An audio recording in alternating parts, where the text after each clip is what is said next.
Welcome to another Bald Eagle fishing adventure. Not fishing today. Today is an informational, and I wanted to get this out to all my friends out there, everybody that watches my YouTube stuff that may be doing their own crab pots this year, and you're looking at maybe adding crab pots like I had to. This is just kind of an information for you guys. And then obviously when these things are fishing, we'll be showing the crabs, how we're doing on, getting the crabs. Anyways, I just picked up 5 of these pots. There's 3 here, and I've got another 2 over there. And then I have one of my older ones that's older rebar, but is still in really great shape. But I had to get rid of a few of my older rebar ones that I had wrapping and stuff had to come off. And so I got these stainless steel pots, and they're made by Kufa, Kuffa, I believe. And I'm going to put a link where I bought these from. It was on Amazon. And as far as the quality of the pots, kind of unknown at this point. I know they're a well-known company, and as far as I can tell, the construction seemed to be pretty good on it. It's all welded stainless steel on here. Not very heavy pots. When you buy these pots, they weigh 9 pounds, so you are going to have to weight them down. But as being frugal, as I'd like to say, instead of cheap, but we know I'm cheap, I have a way of weighting these down that's not going to cost you barely anything. So anyways, we'll go over that. Anyways, so getting to if you're going to be fishing here in state of California, our Department of Fish and Game now has some new brilliant rules on that. So you're going to need to go to the website, their website, Department of Fish and Game website, and look up what the new regs are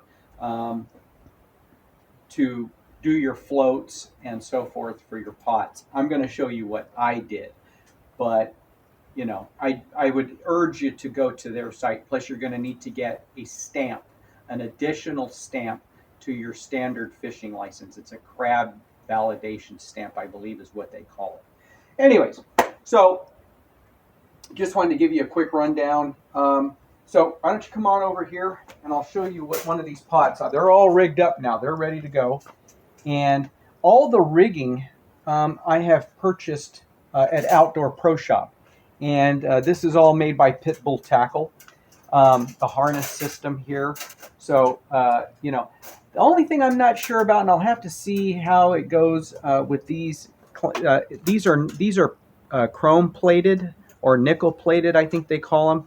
I don't know if they're going to uphold well in the salt water or not. We'll just have to see. I have some older ones that actually have the stainless steel clasps. So may have to upgrade those come next year, but not a big deal. Anyways, so what I ended up doing is I ended up taking and putting on the larger floats, because from my understanding and the reading of the regs, this is pretty much what you're going to have. You're going to have one buoy that is at 5 inches in diameter by 11 inches long. This is what they call the main buoy, and you're going to have to put your identification number on here from your fishing license. Anyways, and then you're going to have this little red one on here as well. And I do believe it needs to be red. It's what they call an identification buoy. And the distance between here and this buoy is going to be no longer than 36 inches. It has to actually be shorter than that. So I had mine right around 30 inches or so, just to make sure that I keep everybody nice and happy out there. So that's one of the new reg type of things. This is plenty to put a boat hook on it and be able to grab it. So with mine, I fish my pots very deep. I like to be in a couple hundred feet of water. I have 300 feet of lead core line on my pots, and that works really well. To weight these down, so lead weight, any of you that fish, how expensive it is. It's absolutely ridiculous. And if I was going to add 15 pounds of lead weight to this, which is what I wanted to get these pots around 25 pounds, was going to be a small fortune. And I actually ended up coming across another video where somebody used bricks. And these cement bricks I purchased at Home Depot for 67 cents a piece. And I put 3 of them in each corner of the pot, so it kind of is weighted equally.